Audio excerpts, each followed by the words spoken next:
LA will be without Luka and Austin. That means the Lakers season effectively died today. I don't even really see a pathway into a competitive first-round series. The Lakers are dead bird tall grass. Like, this season is over. They're a first-round exit. Luka is going to miss a month. AR is probably going to miss a month. That's going to be a tall task and ask for a 41-year-old to go. It's just pure will that we've seen from the LA Lakers and LeBron James. Nobody thought that the Lakers would stand a chance, especially after Austin Reeves and Luka Doncic was hurt and said they wasn't going to play. Everybody counted these guys out, and this was also a testament to LeBron. A lot of people were saying LeBron don't have killer instincts. LeBron don't like to take the end of the game shots, and as you can see, LeBron James got that ball passed to him, and he clutched it. Shouts out to the GOAT. To a two-man game, you had LeBron James with his experience. You had LeBron James with his greatness, his GOATness. And then you had Marcus Smart. We know Marcus Smart have been around the block for a while. He's very well experienced, also been on several great teams, battle-tested, like King James said. And these guys stepped up, and they made Kevin Durant look very... All right, so the Lakers... seeking a sweep of the Rockets tonight. Kevin Durant has played just one of the 3 games in this series. Who else on this team can score if it's not Durant? I don't think it's just KD. Other people need to step up and take the pressure off of him because he's playing not 100%. Yeah. But he is the weirdest superstar in any sport I have ever closely observed because he's just a weird dude, man. Just really a weird dude where you can't explain the mood swings. And this was classic. This is as classic KD as you'll ever see. He can be Kevin Durant, like all of a sudden when you least expect it, it's like, what? 100%. The NBA playoffs so far have been absolutely insane. Almost every single series has been very back and forth, with the exception of the OKC Thunder routing the Phoenix Suns, but that's not very surprising. However, there is one series that's been an absolute blowout so far that is very surprising, and that's the Los Angeles Lakers absolutely dominating the Houston Rockets. I do not think there's a team in the league that could lose their best player and then also their second or third best player and be okay. LA will be without Luka and Austin. That means the Lakers season effectively died today. I don't even really see a pathway into a competitive first-round series. The Lakers are dead bird tall grass. Like, this season is over. They're a first-round exit. Luka is going to miss a month. AR is probably going to miss a month. That's going to be a tall task and ask for a 41-year-old to go out and give that type of effort just to win a series. We came in. That's why it's always good to have receipts. As you can see, these guys counted out the Los Angeles Lakers. They counted out LeBron James, and this was even when they knew that Kevin Durant was going to be out. They knew Kevin Durant was going to be out a couple of games, and they still said, you know what? The Lakers are not good enough to even beat these young Houston Rockets. And what did LeBron James say? He said, man, give me the keys. Let's gas this thing up. Into this series thinking that the Houston Rockets were the favorites, considering that the Lakers were coming in without Luka Doncic and Austin Reeves, but boy were we mistaken. The Lakers look like they're in a completely different league than the Houston Rockets, and I'm about to tell you why. The Los Angeles Lakers are absolutely dominating the Houston Rockets in the 2026 playoffs, and it really comes down to a few reasons. First of all, in the absence of Luka Doncic and Austin Reeves, LeBron James has come back to life and has put the Lakers completely on his back. In this series, LeBron James is averaging 25.3 points, 8.7 assists, and 9.7 rebounds per game as the first option for LA, and it has completely changed the game for the Los Angeles Lakers. LeBron has proven to... Now, I don't think that we really is putting things in its proper perspective. This guy's 41 years old. Man, we're not talking about 31 years old. We're not talking about 35 years old. The older you get, each year that you age is huge. We're not talking about 39. LeBron James is 41. He's playing in the league with his son. The other day, he threw an alley-oop to his son. We've never seen this before. That's why I say LeBron James is the GOAT. Yes, Micheal Jordan was a great player and is GOAT number 2. But, man, we have never seen an athlete in any sport do what we are witnessing LeBron James doing, because it's not over. We're still witnessing it. And a lot of folks are not understanding what exactly that we are seeing. We are seeing life, history, life changing. I mean, this is going to be in the history books for years. Everybody all series long that he not only still has it at 41 years old, but that he still has it at an elite level. Just look at some of the plays he's been making in this series, like this one from game 1. This play is from the first quarter of that game, and it starts with Marcus Smart dribbling the ball in the low post near the baseline. The set we see from the Los Angeles Lakers here has LeBron James at the top of the key, DeAndre Ayton at the mid-range, Luke Kennard next to LeBron, and Rui Hachimura in the left corner. Now, it's really beautiful the way that they are breaking down this play to really see how LeBron James is a floor general. It's kind of like having a coach on the floor with you. LeBron James knows exactly what he's doing. LeBron James knows the capability of his opponent, what his opponent can't do, what they can do based on who's guarding them. I mean, it is so invaluable to have some of the things that this guy has. I mean, LeBron James is putting on a clinic right before our eyes.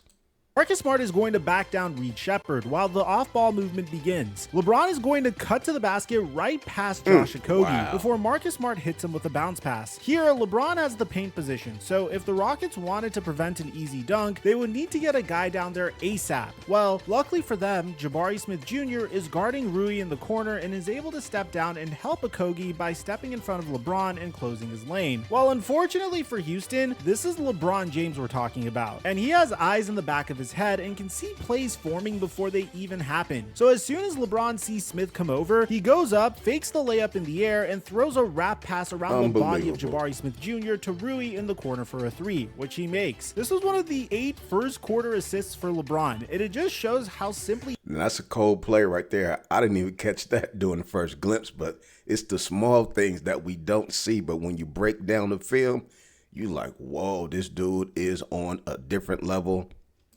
Dominant he has been against the Rockets in this series. The next thing I want to point out is just how simply dominant the Lakers defense was on Kevin Durant in game 2. Game 2 is the only game that Kevin Durant... Yeah, KD has been underperforming. Yeah, we know he's coming back from a little bit of an injury, but we can go back from years and see the decline of Kevin Durant. But it's really hard to compare anybody to the GOAT because we're talking about LeBron James being the greatest of all time, but people do like to put Kevin Durant somewhere in that top 10. So if he is placed up there, he needs to be scrutinized accordingly. Has played in this series thus far, and after a first half where he scored 20 points, he was held to only 3 points and had 5 turnovers in the second half. And all the credit for that goes... Yeah, ain't nowhere in the world a player with the capability and the caliber of type player of Kevin Durant, 5 points in the second half? Nah, man. Got to give me more than that, brother. Or if you hurt, get out the game. You're in the way. To 2 guys, JJ Redick and Marcus Smart. Redick would send Smart to double team KD the entire second half, and it rendered KD completely useless. Funny enough, Ime Udoka, who now coaches Kevin Durant, used this exact same strategy against Kevin Durant 4 years ago to beat him when he was on the Brooklyn Nets. And Udoka was coaching the Boston Celtics. I mean, because look at some of the film from game 2. KD was in hell. Kevin Durant starts this play by grabbing the ball from Alperen Şengün up top, with Marcus Smart currently on KD as his primary defender, not as a double team. Şengün gives KD the ball, and this immediately turns into a delayed dribble handoff, with Şengün stepping up and attempting to set a screen on Marcus Smart to force a switch. However, Şengün completely misses his spot because Smart is completely attached to KD's hip, because that's just how he plays basketball. He's a pest. KD and Şengün don't force a switch, but KD is still good enough to get past Smart completely, which draws Rui Hachimura over as a secondary defender. Now, KD is such a huge threat that he draws a second defender from the corner, that being Jackson Hayes. KD sees the double team, looks up, and sees a wide open Alpi at the free throw line. Wow, you can see all 5 players right there honed in on KD. But the fact that the Houston Rockets do not know how to play team ball, this is the result that you'll see.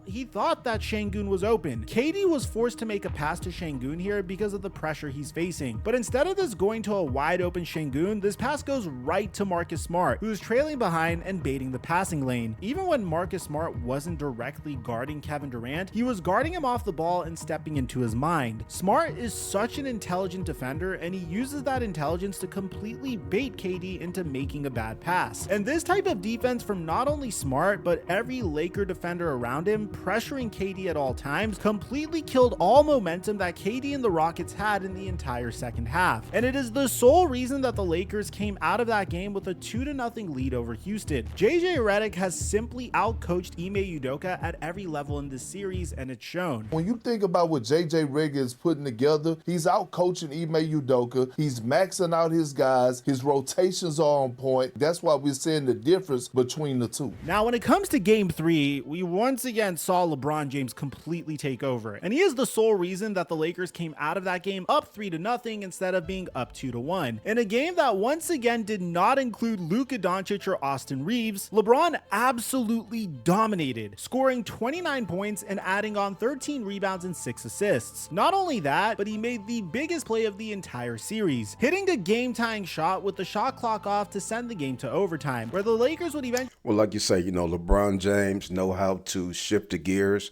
He could kick it into gear whenever he wants. If the coach said, you know what, I want Austin Reeves and Luka Doncic to be the leaders and you be the number 3, LeBron James say no problem. He'll reserve his energy. And now look at the results of him reserving his energy. Now he's playing at 100%, where a lot of the other players are playing at 80%, 79%, because they have been beat up. But LeBron James have been relaxed because Luka Doncic and Austin Reeves has been taking a lot of pressure off him. So LeBron James is just now beginning. Secure the win and pretty much the series, if we're being analytical. Just take a look at the play LeBron made here to tie the whole thing up. Reed Sheppard is going to receive the pass here with 25 seconds left in the backcourt, and with a 3-point lead, all he had to do was get the ball up court and draw a foul to win this game. However, LeBron James is the guy who was back there with him, and as it turned out to be, that was a problem for Sheppard. Sheppard tries his best to shake LeBron off, using it. You got a 3-point lead and you got the greatest of all time on you 101. That's a lot of pressure for that youngster, man. That's a lot of pressure for that dude. His shoulders a bunch and eventually crossing over to his left, where he did get past LeBron. Since he got past LeBron, Sheppard decided to speed it up a bit. Hey, all dude probably is thinking about, man, I hope I don't F this up. So that's a lot of pressure, man. All he want to do is not F it up. Since he had to get up court and his handle became less secure. This was a mistake. LeBron simply reaches around Sheppard and pokes the ball loose, which then goes directly to Marcus Smart in the Lakers backcourt. Smart then... You can't make this up, man. You cannot make this up. You would think this was a movie, the way this thing played out. These guys was up 6 points at the end of the game. One person hit a 3-pointer, then they got the turnover when this guy, LeBron James, in the corner, launches the ball up court to LeBron since they desperately needed a 3 as quickly as possible. And he's the best player on the court. It's a simple recipe, really. LeBron nearly fumbles this ball, looking to bounce back to the 3-point line before the ball is even secure in his hand. But luckily, LeBron was able to tip it to Luke Kennard up top before Alperen Şengün was able to take it away and end this game. Kennard pump fakes a shot here, but Şengün is on his heels already, and he simply trusts LeBron. So he swings it right back over to LeBron on the right wing. LeBron looks like he's going to take the shot here, but he pump fakes instead, sending both Alperen Şengün and Jabari Smith Jr. into the air and creating just enough space for him to shoot the ball while the two Rockets are on their way back down. And of course, LeBron James makes this shot, boosting the story even more than it already is and sending this game to a crucial overtime.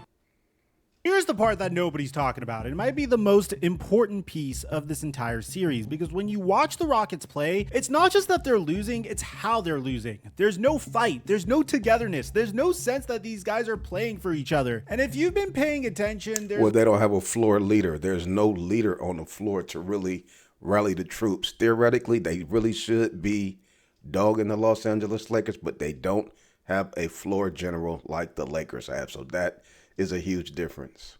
I know Kevin Durant's one of the greatest scorers ever, but 9 turnovers, he just looked out of sync. When it comes to leadership and just getting the guys together, they didn't have it at all. That was one thing that maybe why he didn't want to come on the show, because me and Rashad, we questioned his leadership. and it hasn't been showing. So it was just, that was one of the worst performances I've seen from KD.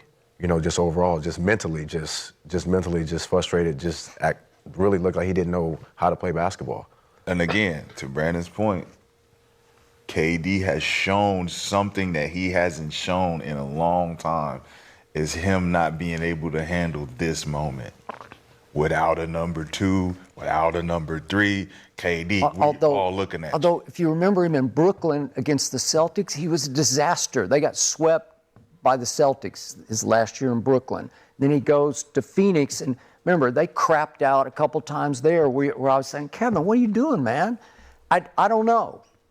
He also was back-to-back finals MVPs, but he's surrounded by Steph and Clay and Draymond, and he did not have to your point, lead the basketball team in Golden State, right? Mm-hmm.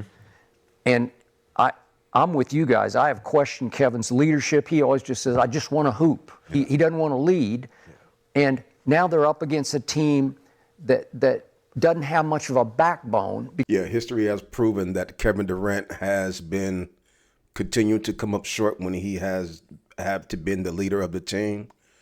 Whether it was with OKC, when he was having to be the leader with James Harden was a youngster, Russell Westbrook, Kevin Perkins, all that stuff. Then he went over to the New Jersey Nets after he left the Golden State Warriors, and he was successful at the Golden State Warriors. Went to the New Jersey Nets, had to be the leader there. Didn't do well. Went to the Phoenix Suns, had to be one of the leaders there.